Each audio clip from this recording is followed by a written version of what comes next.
नमस्कार विद्यार्थी मित्रांनो, ग्लोबल ऑनलाईन चॅनलवरती सर्वांचं स्वागत आहे. विद्यार्थी मित्रांनो, महाराष्ट्र सेट 2026 पेपर 1 चा कंप्लीट कोर्स आपल्याकडे अवेलेबल आहे, ज्याची लाईव्ह बॅच येत्या 1 एप्रिल पासून सुरू होत आहे. या कंप्लीट कोर्समध्ये तुमचा संपूर्ण सिलेबस लाईव्ह सेशन्समध्ये कव्हर केला जातो, जो की मराठी आणि इंग्लिश या कंबाईन लँग्वेजमध्ये इंटरॅक्टिव्ह सेशन्स असणार आहेत. बघा, लाईव्ह सेशनचा तुम्हाला फायदा असा होतो, की तुम्हाला काहीही डाऊट असेल, काहीही मनामध्ये प्रश्न असतील, तर तुम्ही ते लाईव्ह विचारू शकता आणि लाईव्ह त्याचं सोल्युशन तुम्हाला मिळणार आहे. जर तुम्हाला लाईव्ह सेशन काही कारणास्तव अटेंड करता नाही आलं, तर रेकॉर्डेड सेशन पाहून तुम्ही ते कंप्लीट करू शकता. त्यासोबतच स्टडी मटेरियल जसे की topic wise MCQs, notes, mock test, MCQ सिरीजचं पीडीएफ या सर्व गोष्टी या लाईव्ह बॅचमध्ये तुम्हाला मिळणार आहेत.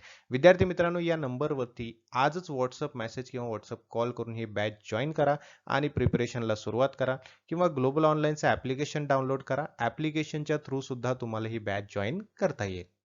प्ले स्टोअरवरती जायचं आहे, ग्लोबल ऑनलाईन सर्च करायचं आहे. ॲप्लिकेशन डाउनलोड केल्यानंतर स्टोअर सेक्शनमध्ये जायचं आहे. स्टोअर सेक्शनमध्ये तुम्हाला एक सर्च बॉक्स दिसेल. सर्च बॉक्समध्ये महाराष्ट्र सेट 2026 पेपर 1 सर्च करा. त्यानंतर तुम्ही हा कोर्स जॉईन करू शकता. बघा, लवकरात लवकर जॉईन करा आणि प्रिपरेशनला सुरुवात करा. आता बघा मित्रांनो, 27 डिसेंबर 2020 चा प्रश्न आहे. जसं जसं 20-19 पासून बघाल तुम्ही प्रश्न, तर टीचिंग ऍप्टिट्यूड वरती सगळ्यात जास्त लेवल्स वरतीच प्रश्न विचारले. Reflective level, reflective level, reflective level, right. Reflective level teaching किंवा reflective teaching is dot dot dot, है ना. Cyclical process of thinking about learning,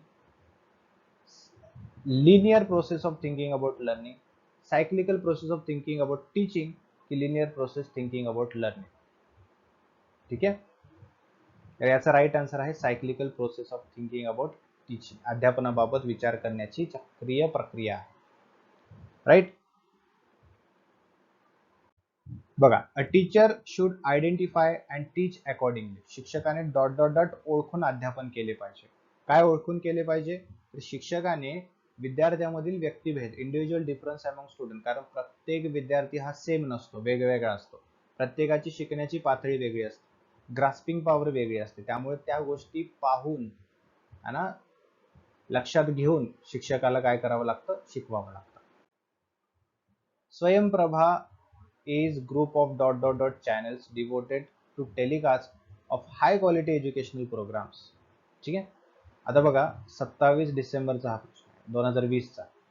तर त्यावेळेस किती होते डीटीएच चॅनल स्वयंप्रभामध्ये ते सांगायचं आपल्याला. आत्ताचं नाही, आत्ताचं तर ऑप्शन मध्ये पण नाहीये, बरोबर ना. तर स्वयंप्रभा यामध्ये त्यावेळेला होते टोटल 34 चॅनल. ठीक आहे, आता 40 झालेले आहेत, 40 चॅनल्स आता झालेले आहेत, राईट. तर 2020चा प्रश्न आहे, त्यावेळेला 34 याचं उत्तर होतं. A traditional teaching support system includes. अध्यापनाच्या पारंपरिक सहाय्यभूत प्रणालीमध्ये डॉट डॉटचा समावेश होतो. कशाचा समावेश होतो? White board, smart board, digital board की 3 डायमेन्शनल मॉडेल्स, है ना. तर याच्यामध्ये ऑब्व्हियसली व्हाईट बोर्डचा होतो, कारण स्मार्ट बोर्ड तर हे मॉडर्न आहे. डिजिटल बोर्ड म्हटलं तरी ते सुद्धा मॉडर्नच झालं, आयटीचा वापर, आयसीटीचा वापर करून, है ना. आणि 3D मॉडेल्स म्हटलं तर ते सुद्धा मॉडर्नच झालं. आता इथे मॉडर्न नाही विचारले, इथे ट्रेडिशनल विचारले, पारंपरिक, त्यामुळे ते राईट आन्सर आहे. शिक्षक विद्यार्थ्याच्या वया तपासतात आणि शेरे देतात, त्याला काय म्हणतात? है ना. नोंदवही तपासणी म्हणतात, दैनंदिन शेरे, मूल्यमापन की मूल्यांकन? तर हे काय आहे तुमचं? मूल्यमापन आहे, इव्हॅल्युएशन आहे. तुमच्या वह्या तपासल्या जातात, तुमचे नोटबुक तपासले जातात, तुम्ही होमवर्क केलंय की नाही, सांगितलेल्या गोष्टी केलं की नाही. तर हे तुमचं नोटबुक तपासणं किंवा रिमार्क देणं, त्याला म्हणजे तुमचं मूल्यमापन आहे, इव्हॅल्युएशन आहे. ठीक आहे. पुढचा प्रश्न आहे 27 डिसेंबर 2020च्या एक्झामिनेशन मधला. प्रायोगिक संशोधनाची उद्दिष्टे आहे ते डॉट डॉट डॉट डॉट आहे. ठीक आहे, मग ते काय आहे?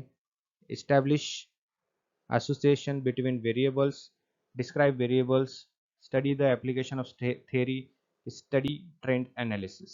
ठीक आहे, तर याचा राईट आन्सर आहे ऑप्शन ए, व्हेरिएबल्स दरम्यान संबंध स्थापित करणे. आलं लक्षात? एक्सपेरिमेंटल रिसर्च आर एम टू व्हेरिएबल्सच्या दरम्यान संबंध स्थापित करणे. ओके, पुढचा प्रश्न 27 डिसेंबर 2020 मधलाच आहे.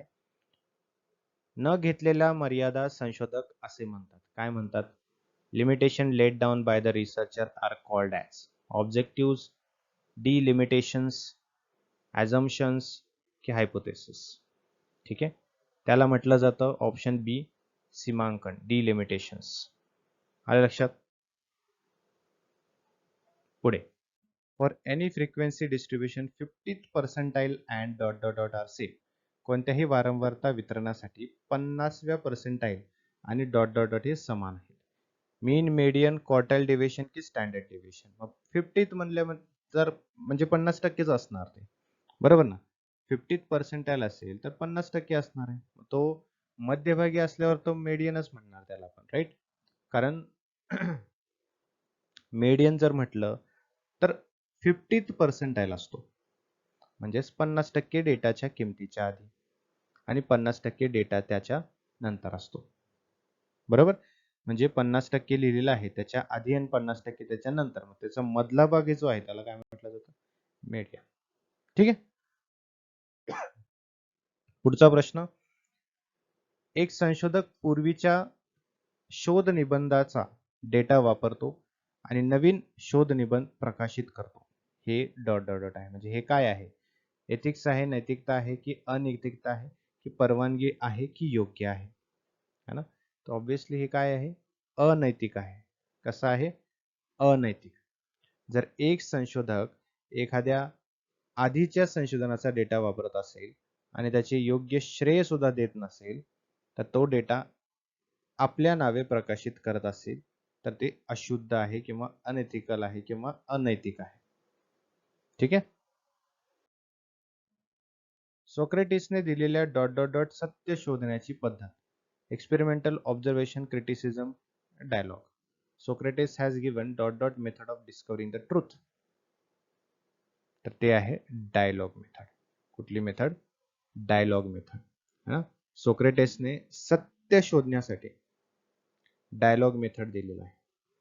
ही जी पद्धत आहे है ना, याचा जो मेन ऑब्जेक्टिव्ह एम जो आहे है ना, तो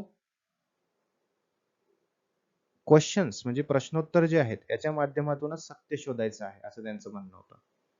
ठीक आहे. सोक्रेटिक मेथड म्हणा किंवा डायलॉग मेथड म्हणा, दोन्ही सेम आहेत. म्हणजेच डिस्कशनच्या प्रक्रियेद्वारे त्यांना ज्ञान प्राप्त करता येतं असं त्यांचं म्हणणं आहे.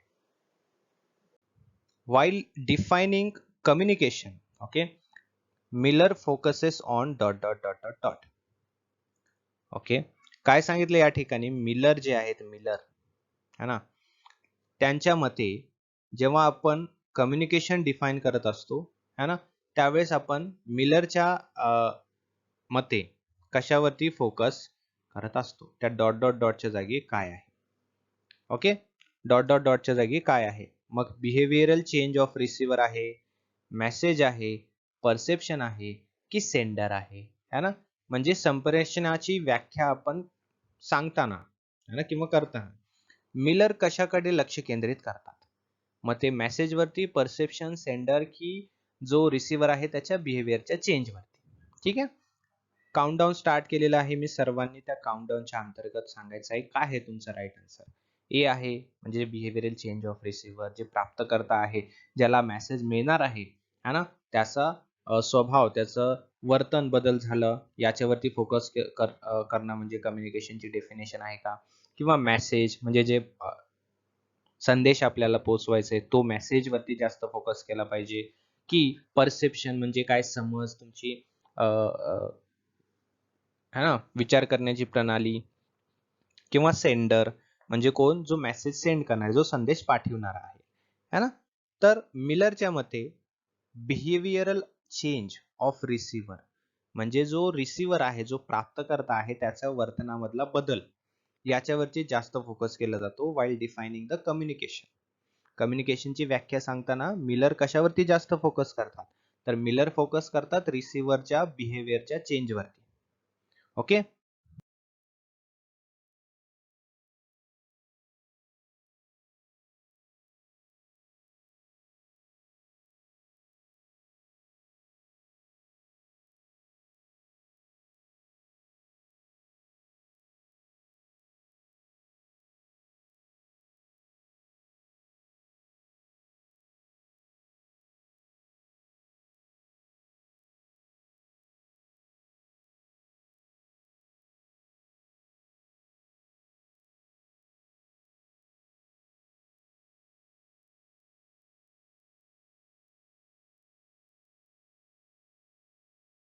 नेक्स्ट क्वेश्चन त्याचप्रमाणे तुम्हाला करायचा आहे आन्सर. काउंटडाऊन दिला जाईल. काउंटडाऊनच्या अंतर्गत तुम्हाला सांगायचं तुमचं कमेंट बॉक्समध्ये आन्सर. ओके. बघा आणि त्यासोबतच जितके तुमचे राईट आन्सर्स असतील त्याला 2 मार्क्स आहेत. जर तुमचा एक राईट आन्सर असेल तर 2 मार्क, 2 असतील तर 4 मार्क, 3 असतील तर 6 मार्क्स है ना. अशा प्रकारे तुमचा जितका स्कोर असेल तो स्कोर तुम्हाला कमेंट बॉक्समध्ये सांगायचा आहे. ठीक आहे. So that is very important. Comment बॉक्समध्ये सर्वांचे आन्सर येणं खूप गरजेचं आहे. बघा serial function of sender in communication cycle are as follows है ना.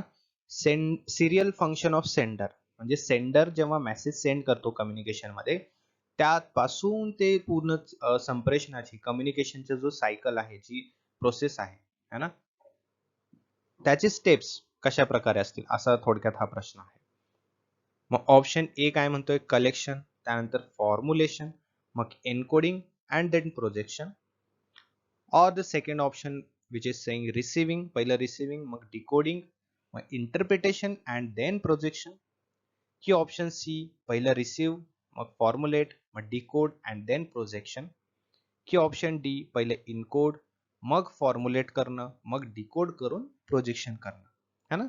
मग या चारीपैकी कुठलं करेक्ट आन्सर आहे हे सर्वांनी कमेंट बॉक्स मध्ये सांगायचंय. ट्राय करायचं आहे. चुकलं तरी हरकत नाही. काहीही हरकत नाही चुकलं तरी. आपण चुकलो तरी या ठिकाणी तुम्हाला तुमची चूक सुधारण्याचा पूर्ण एक चान्स आहे. तुम्हाला एक्झामिनेशन मध्ये कुठलाही चान्स मिळणार नाही. सो चुका आत्ताच सुधारा आणि त्याला पक्क करा है ना, जेणेकरून तुम्हाला एक्झामिनेशन मध्ये कुठल्याही प्रकारची अडचण येणार नाही. All right. So what will be the correct answer apart from this all 4 options.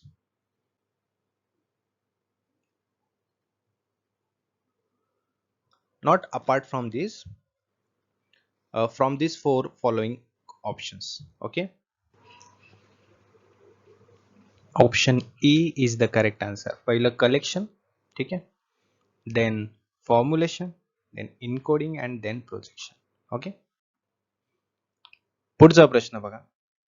Component of communication cycle are sender, message, receiver and dot dot dot.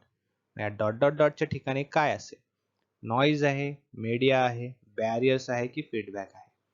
ठीक आहे. यामध्ये कन्फ्युजन होण्याची शक्यता आहे. सो मोस्ट ॲप्रोप्रिएट आन्सर काय असू शकतं ते आपल्याला कमेंट बॉक्समध्ये सांगायचं आहे ना. मग ते नॉइज असेल, मीडिया असेल, बॅरियर्स असतील किंवा फीडबॅक असेल, the most appropriate answer which is connected और combinedly with what? Sender, message, receiver and that one option. These all combinedly are what? Communication cycle or components of communication cycle. ठीक है. So what will be the correct answer?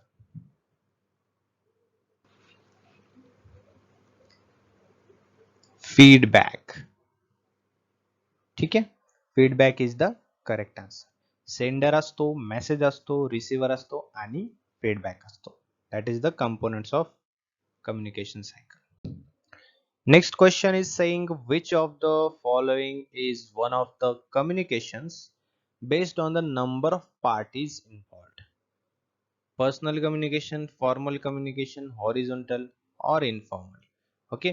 असं कुठलं communication आहे, असा कुठला संवाद आहे ज्यामध्ये नंबर ऑफ पार्टीज म्हणजे पार्टीज पक्ष यांची संख्या है ना यावरती आधारित असतो. ठीक आहे. म्हणजे किती संख्येने यामध्ये कम्युनिकेशन झालेलं आहे यावरती आधारित असतं. मग ते पर्सनल कम्युनिकेशन आहे, फॉर्मल आहे, हॉरिझॉन्टल आहे की इन्फॉर्मल आहे. ठीक आहे.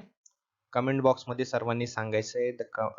आपलं काउंटडाऊन जे आहे ते स्टार्ट झालेलं आहे.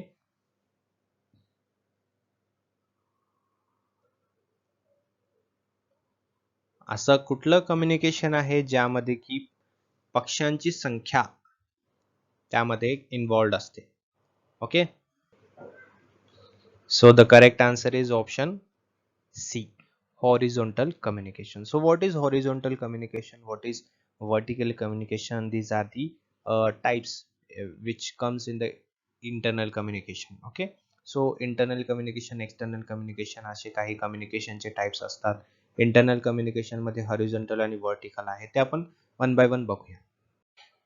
Next question is, characteristics of mass media communication are large number of audiences, heterogeneous audiences, scattered audiences, and dot dot dot dot.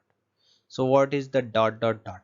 Illiterate audiences, noise disturbance, absence of direct feedback, or powerful media. प्रश्न काय समजून घ्या अगोदर. प्रश्न असं विचारलाय की जी मास media communication असतं त्याच्या कॅरेक्टरिस्टिक्स मध्ये जे काही त्याची कॅरेक्टरिस्टिक्स आहेत है ना, त्याच्यामध्ये लार्ज नंबर ऑफ ऑडियन्स एक आहे, हेट्रोजेनस ऑडियन्स एक आहे, स्कॅटर्ड ऑडियन्स एक आहे, आणि आणखीन एक आहे तो ऑप्शन मध्ये कुठला आहे. मग ते इलिटरेट ऑडियन्स आहे, मग ते नॉइज डिस्टर्बन्स आहे, ऍब्सेन्स ऑफ डायरेक्ट फीडबॅक आहे, की पॉवरफुल मीडिया आहे. ठीक आहे. मग या चारपैकी जे काही राईट आन्सर आहे ते तुम्हाला कमेंट बॉक्स मध्ये सांगायचे. That will be the correct answer. मग ते ABCD कुठलाही असू शकतो. ठीक आहे. So what will be the correct answer? Illiterate audience, noise disturbance, absence of direct feedback, और powerful media. Correct answer will be the C. C option is correct answer. Absence of direct feedback. So, first of all सर्वात आधी आपल्याला जाणून घ्यायचंय की मास media communication काय. बरोबर. Mass communication जे आपल्याला माहिती आहे, मास कम्युनिकेशन म्हणजे अशी कम्युनिकेशन जे की भरपूर जास्त प्रमाणामध्ये जे विखुरलेले असतील, स्कॅटर्ड ऑडियन्स असतील है ना, हेट्रोजेनस ऑडियन्स असतील, यामध्ये होत असतं. म्हणजे एक अशी प्रोसेस आहे कम्युनिकेशनची जी की एक मेसेज ट्रान्समिट करते एका लार्ज नंबर ऑफ पर्सन्सला. ठीक आहे, नंबर ऑफ पीपलला कम्युनिकेट केलं जातं. मग त्यामध्ये इतके जास्त व्यक्ती असतात, इतके जास्त रिसिव्हर्स असतात की त्यांचा फीडबॅक यामध्ये ऍबसेंट असतो. फीडबॅक त्यांच्याकडून यामध्ये ऍबसेंट असतो. That is the correct characteristics of mass media communication. So that's Y option 3 is the correct answer for this question. म्हणजे मोस्ट अप्रोप्रिएट जे आन्सर जे आहे ते ऑप्शन सीच आहे. ठीक आहे. मग illiterate audience, noise disturbance, powerful media आणि त्यामध्ये ऍब्सन्स ऑफ डायरेक्ट फीडबॅक हे मोस्ट अप्रोप्रिएट आहे. कारण बघा की जे मास मीडिया कम्युनिकेशन जे होतं, जे की मोठ्या प्रमाणामध्ये होतं, मग त्यामध्ये स्कॅटर्ड ऑडियन्सेस असतात, हेट्रोजेनस ऑडियन्सेस असतात है ना. मग ते कशा कशाच्या रेडिओच्या मार्फत होऊ शकतं, टेलिव्हिजनच्या, न्यूजपेपरच्या, मॅगझिनच्या. समजा न्यूजपेपर असेल, मॅगझिन्स असतील, so we can not give feedback. Okay, immediate feedback त्यामध्ये आपण त्याचा देऊ शकत नाही. So that's why direct feedback त्यामध्ये ऍबसेंट असतो है ना. मग मास मीडिया कम्युनिकेशन मध्ये डायरेक्ट फीडबॅक हे काय आहे? ऍबसेंट आहे. That's why correct answer is option 3. आता बघूया आपण पुढचे प्रश्न जे की 2020 च्या एक्झामिनेशन मध्ये म्हणजे 27 डिसेंबर 2020 ला विचारले गेलेले होते. पहिला प्रश्न आहे what is the full form of TRAI. ठीक आहे. Television regulatory authority of India, telecom regulatory authority of India, tele service regulatory authority of India की telephone regulatory authority of India. तर याचा राईट आन्सर आहे telecom regulatory authority of India, TRAI. ठीक आहे. हे जे TRAI आहे हे 1997 मध्ये इस्टॅब्लिश करण्यात आलं होतं under the act of parliament. Right. हे telecom regulatory authority of India act 1997 या ऍक्टच्या अंतर्गत ह्याला इस्टॅब्लिश केलं गेलं होतं.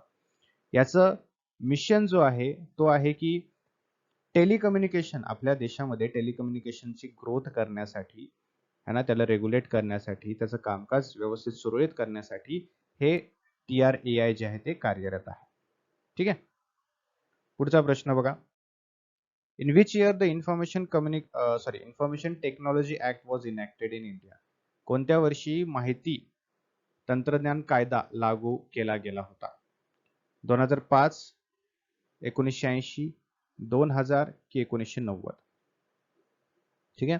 तर याचा राईट आन्सर आहे ऑप्शन सी 2000. ठीक आहे. पुढचा प्रश्न बघा. भारतातील पहिला सुपर कॉम्प्युटर विकसित करण्यात महत्वाची भूमिका कोणी बजावली? APJ अब्दुल कलाम, अनिल काकोडकर, रघुनाथ माशेलकर की विजय भाटकर? ठीक आहे. याचा राईट आन्सर आहे ऑप्शन डी विजय भाटकर. ठीक आहे. बघा, परमसिद्धी हे भारतातलं दुसरं है ना. परमसिद्धी हा टॉप 500 यादीमधला टॉप 100 स्थान मिळवणारा दुसरा भारतीय सुपर कॉम्प्युटर आहे. कुठला? मी इथे नाव लिहितो. परम सिद्धी. ठीक आहे. Second super computer. राईट. बघा, Pratyush Indian institute of tropical metrology येथे हवामान अंदाजासाठी वापरला जाणारा सुपर कॉम्प्युटर नोव्हेंबरच्या आवृत्तीत 78व्या क्रमांकावर आहे. त्यासोबतच भारतातील सर्वात नवीन आणि वेगवान सुपर कॉम्प्युटर परमसिद्धी AI जगातील सर्वात शक्तिशाली सुपर कॉम्प्युटर आहे. ठीक आहे, जे की टॉप 100च्या यादी टॉप 500च्या यादीमध्ये सुद्धा 63व्या क्रमांकावर आहे. कितीव्या? 63व्या. परमसिद्धी, सेम परमसिद्धी AI. ठीक आहे, परमसिद्धी AI.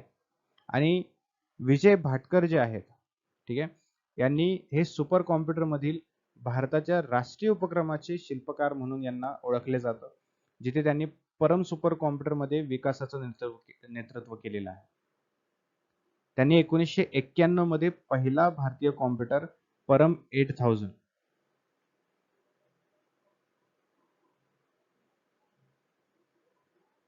ठीक आहे, परम 8000 हे काय आहे? First super computer. ठीक आहे, परम 8000 पहिला सुपर कॉम्प्युटर 1991 मध्ये, आणि नंतर 1998 मध्ये परम 10000.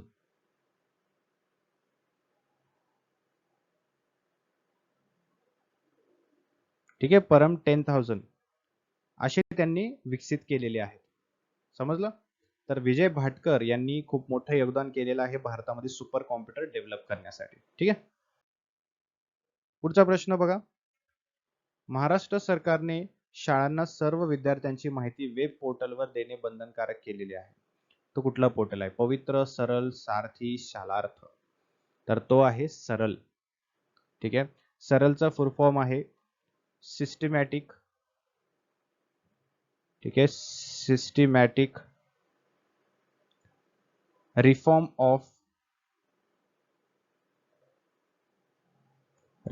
Of achieving and learning by students.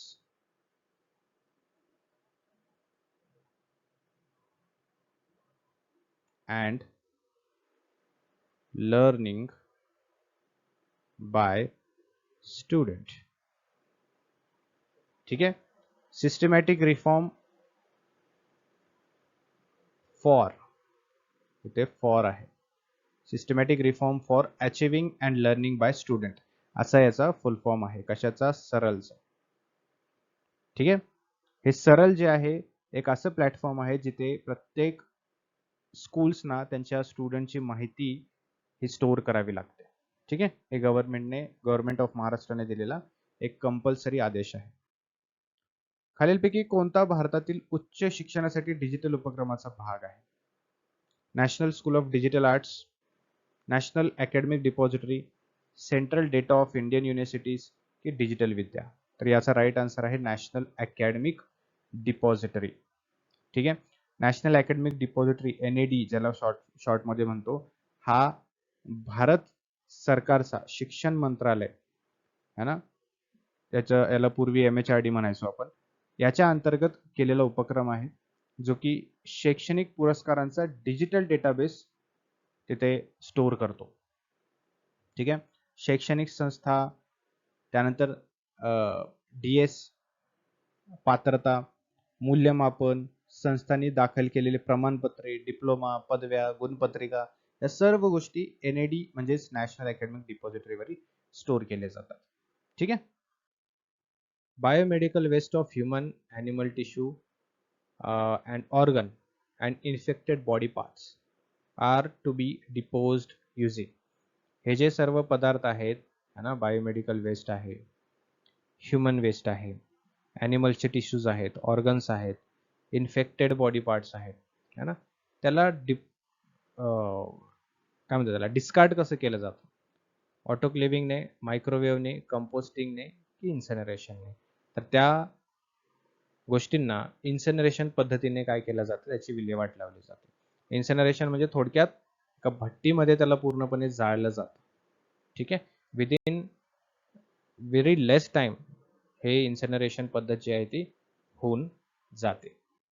UN conference on environment and development in 1992 है ना was held at. UN conference जी आहे जी की एन्व्हायरमेंट आणि डेव्हलपमेंट याच्यावरती घेतली गेली होती 1992 मध्ये. ती कुठे झाली होती? रिओ दि जेनेरिओ, स्टॉकहोम, पॅरिस की जोहान्सबर्ग? तर ती झाली होती कुठे? रिओ द जेनेरिओ मध्ये.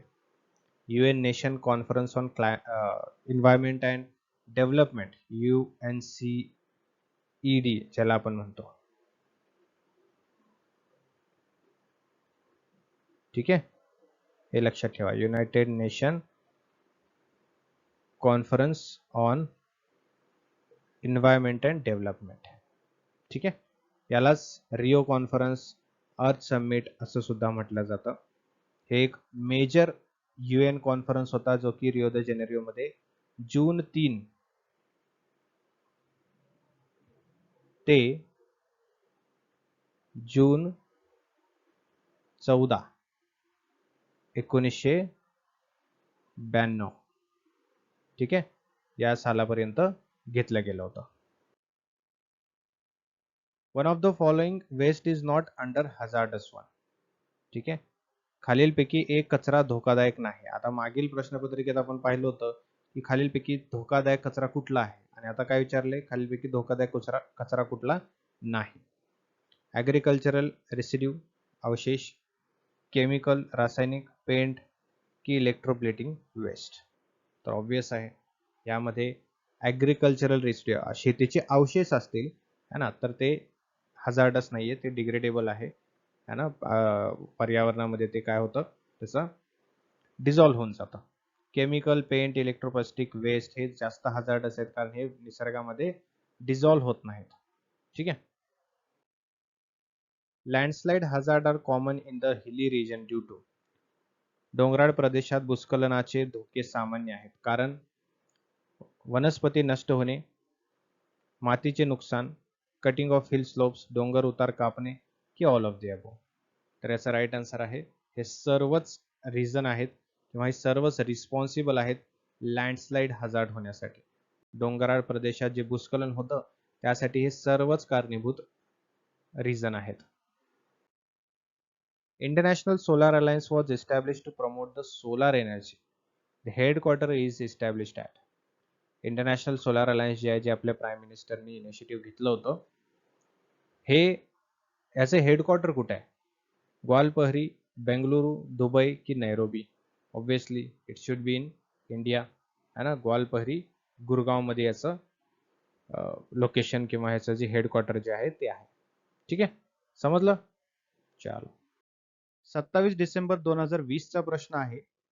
विद्यापीठ शिक्षण आयोग 1948 ने शिफारस केली आहे की विद्यापीठे आणि महाविद्यालय है ना यामध्ये परीक्षेचे दिवस वगळून किमान डॉट डॉट डॉट कामकाजाचे दिवस असावेत. समजते का? म्हणजे परीक्षेचे दिवस वगळून किती दिवस असावेत कामकाजाचे हे त्यांनी शिफारस केली होती. 180 दिवस, 200, 220 की 240?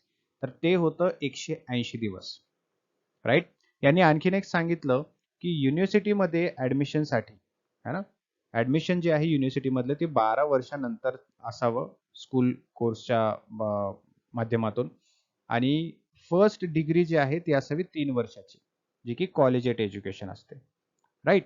त्यानंतर वर्किंग डेज किती असले पाहिजेत? 180 दिवस असले पाहिजेत, तेही एक्झाम वगळून, एक्झामिनेशनचे दिवस वगळून. समजते का?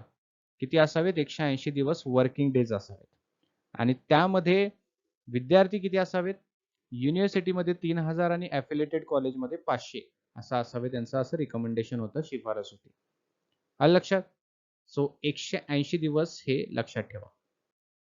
पुढे, उच्च शिक्षणामध्ये UGCची मुख्य भूमिका आहे डॉट डॉट डॉट डॉट. काय आहे? सर्वत्र मुक्त विद्यापीठे करणे, भारतामध्ये सर्वत्र मुक्त विद्यापीठे करणे, मान्यता प्राप्त विद्यापीठे, विद्यापीठ प्रशासनावर नियंत्रण ठेवणे की विद्यापीठांना निधी देणे. राईट. तर युजीसीचं काय रिस्पॉन्सिबिलिटी आहे, काय रोल आहे, तर तो आहे फंड प्रोव्हाइड करणे युनिव्हर्सिटीजना, विद्यापीठांना निधी प्रोव्हाइड करणे, हे काय आहे युजीसीचं मुख्य रोल आहे. राईट. हायर एज्युकेशनमध्ये युजीसीचा रोल जो आहे तो आहे फंडिंग फॅसिलिटीज प्रोव्हाइड करणं विद्यापीठांना, है ना, जे की युजीसी ऍक्ट 1956च्या अंतर्गत हे युजीसी जे आहे ते चालू करण्यात आलं होतं. त्यासोबतच युजीसी हे रिस्पॉन्सिबल आहे कशासाठी, जे हायर एज्युकेशन आहे त्यामध्ये स्टँडर्ड मेंटेन करण्यासाठी, है ना, कोऑर्डिनेशन करण्यासाठी, राईट. त्यासोबतच निर्धारित करण्यासाठी काही रूल्स अँड रेग्युलेशन्स, यासाठी युजीसी कार्यरत आहे. ठीक आहे. पुढचा प्रश्न 27 डिसेंबर 2020चाच आहे. वसू पदवी प्राप्त करण्यासाठी शिकणाऱ्याने शिकणे अपेक्षित होते. ठीक आहे. त्यासाठी गुरुकुलामध्ये किमान ... वर्ष असं त्याचं काय होतं असावे, म्हणजे गुरुकुलमध्ये एवढे वर्ष तुम्ही घालवायला पाहिजे, तेव्हा तुम्ही वसू डिग्री जी आहे ती घेऊ शकता. 12 वर्ष, 24 वर्ष, 6 वर्ष की 8 वर्ष. याचं राईट आन्सर आहे एक्झामिनेशन नुसार 12 वर्ष. आलं लक्षात. सो ए ऑप्शन त्यामध्ये करेक्ट आहे. National environmental engineering research institute which is in short called NEERI is established at, हे कुठे इस्टॅब्लिश झालेलं आहे, नागपूर, कलकत्ता, पंजिम की चेन्नई. तर याचा राईट आन्सर आहे नागपूर. नागपूरमध्ये ही इस्टॅब्लिश झालेली आहे काय, NEERI, national environmental engineering research institute. ठीक आहे, लक्षात ठेवा. सुप्रीम कोर्टने डायरेक्ट केलं होतं, निर्देश दिला होता, है ना, की 1991 मध्ये दिलेला निकाल, राईट, त्याचा विषय ... जो की ऑप्शन मध्ये आहे, महाविद्यालयीन अभ्यासक्रमात अनिवार्य आहे. ठीक आहे. काय अनिवार्य आहे, वुमेन स्टडी आहे, एन्व्हायरमेंटल स्टडी आहे, इन्फॉर्मेशन टेक्नॉलॉजी आहे की व्हॅल्यू एज्युकेशन आहे, है ना. तर एन्व्हायरमेंटल स्टडी हा सगळ्यात महत्वाचा मुद्दा आहे, जो की कंपल्सरी केलेला आहे सुप्रीम कोर्टने. ठीक आहे. अभ्यासक्रमामध्ये असावं असं त्यांनी काय केलेलं आहे, नमूद केलेलं आहे. राईट.